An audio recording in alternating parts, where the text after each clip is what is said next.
আবারও বাংলাদেশ সিভিল সার্জনের কার্যালয়ে একটি বিশাল নিয়োগ বিজ্ঞপ্তি প্রকাশিত হয়েছে, যেখানে নারী পুরুষ উভয় প্রার্থী আবেদন করতে পারবেন। প্রিয় বন্ধুরা, সিভিল সার্জনের যে চাকরি এটা হচ্ছে মূলত তৃতীয় চতুর্থ শ্রেণীর চাকরি, 11 থেকে 20তম গ্রেডের চাকরি। তো এই যে সার্কুলারটি প্রকাশিত হয়েছে এটা আমি শুরু থেকে শেষ পর্যন্ত আলোচনা করার চেষ্টা করবো। অবশ্যই আপনারা ধৈর্য সহকারে সম্পূর্ণ ভিডিওটি দেখার চেষ্টা করবেন এবং নিত্য নতুন চাকরির সার্কুলার পেতে হলে অবশ্যই আমাদের ইউটিউব চ্যানেলটি সাবস্ক্রাইব করে দিয়ে পাশে থাকা বেল বাটনটি বাজিয়ে দেবেন এবং ফেসবুক পেজ থেকে দেখলে অবশ্যই পেজটি ফলো করে দেবেন।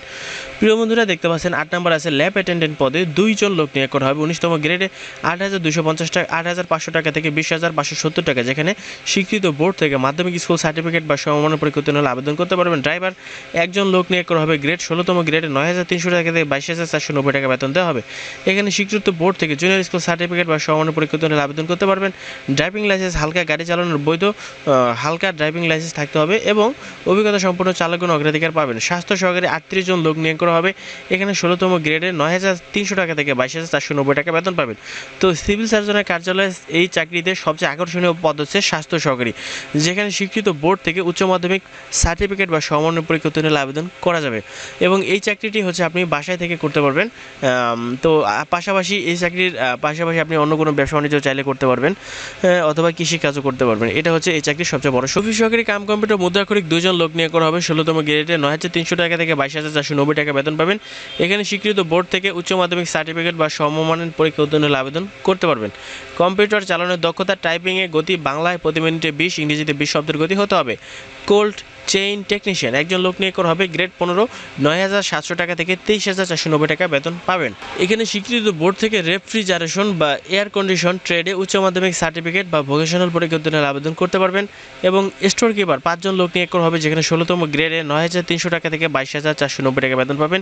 এখানে উচ্চ মাধ্যমিক সার্টিফিকেট বা সমমানের পরীক্ষা হলে আবেদন করতে পারবেন।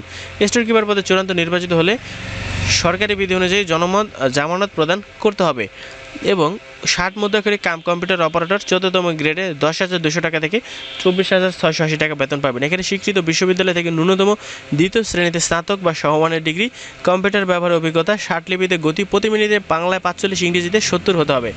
এছাড়াও টাইপিংয়ে গতি বাংলায় 25, ইংরেজিতে 30 শব্দের গতি হতে হবে। পরিসংখ্যানবিদ 4 জন, যেখানে গ্রেড 14 10,200 টাকা থেকে 24,680 টাকা বেতন দেওয়া হবে।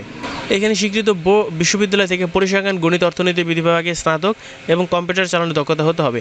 এখানে কিন্তু দেখতে পাচ্ছেন যে সকল জেলার প্রার্থীগণ আবেদন করতে পারবেন। প্রার্থীকে জয়পুরহাট জেলার স্থায়ী বাসিন্দা হতে হবে এবং স্বাস্থ্য সহকারী পদের ক্ষেত্রে প্রার্থীকে অবশ্যই সংশ্লিষ্ট উপজেলার ইউনিয়নের স্থায়ী বাসিন্দা হতে হবে, তবে সংশ্লিষ্ট সাবেক ওয়ার্ডের প্রার্থীগণ অগ্রাধিকার পাবেন। তো এখানে দেখতে পাচ্ছেন যে প্রার্থীকে জন্মসূত্রে বাংলাদেশের নাগরিক হতে হবে এবং বীর মুক্তিযোদ্ধাদের পুত্রকন্যা অথবা শারীরিক প্রতিবন্ধী প্রার্থী ব্যতীত আবেদনকারীর বয়স 4/9/2024 তারিখে সর্বনিম্ন 18, সর্বোচ্চ 30 বছর হতে হবে। বীর মুক্তিযোদ্ধা এবং মুক্তিযোদ্ধা প্রতিবন্ধী প্রার্থীদের ক্ষেত্রে 32 বছর পর্যন্ত বয়স শিথিলযোগ্য।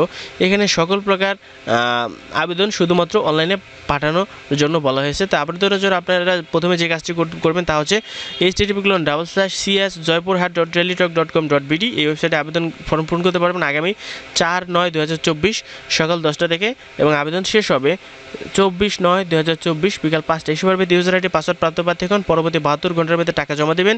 তো টাকা জমা দেওয়ার জন্য আপনাকে যে কাজটি করতে হবে 2টি এসএস পাঠাতে হবে। 14 থেকে 16তম পদের জন্য আপনাকে 223 টাকা এবং 17 থেকে 20তম গ্রেডের জন্য 112 টাকা অনধিক 72 ঘন্টার মধ্যে জমা দিতে হবে। তো প্রথমে এসএসটি পাঠাবেন CS Joypurhat space user ID লিখে সেন্ড করবেন 16322 নাম্বার এবং দ্বিতীয় এসএসটি পাঠাবেন CS Joypurhat space pin number লিখে সেন্ড করবেন 16322 এই নাম্বারে। এরপর একটি ইউজার আইডি পাসওয়ার্ড পাবেন, যেটাতে পরবর্তীতে অ্যাডমিট কার্ড ডাউনলোড করা হবে। এই ছিল সার্কুলারটি। আশা করি ভিডিওটি আপনাদের ভালো লেগেছে এবং এই ভিডিওটি সম্পর্কে কোনো মতামত থাকলে অবশ্যই আমাদের কমেন্টস করে জানাবেন। তো স্বাস্থ্য অধিদপ্তর কর্তৃক জারি কিন্তু 2018 সালের নিয়োগ বিজ্ঞপ্তি প্রেক্ষিতে আবেদনকারী প্রার্থীদের পুনরায় আবেদন করার কোনো প্রয়োজন নেই। ধন্যবাদ সবাইকে কষ্ট করে আমাদের সাথে থাকার জন্য। অনুগণিত নতুন চাকরি সার্কুলার হাজির হবো। সে পর্যন্ত সকলে ভালো থাকবেন, সুস্থ থাকবেন। আসসালামু আলাইকুম।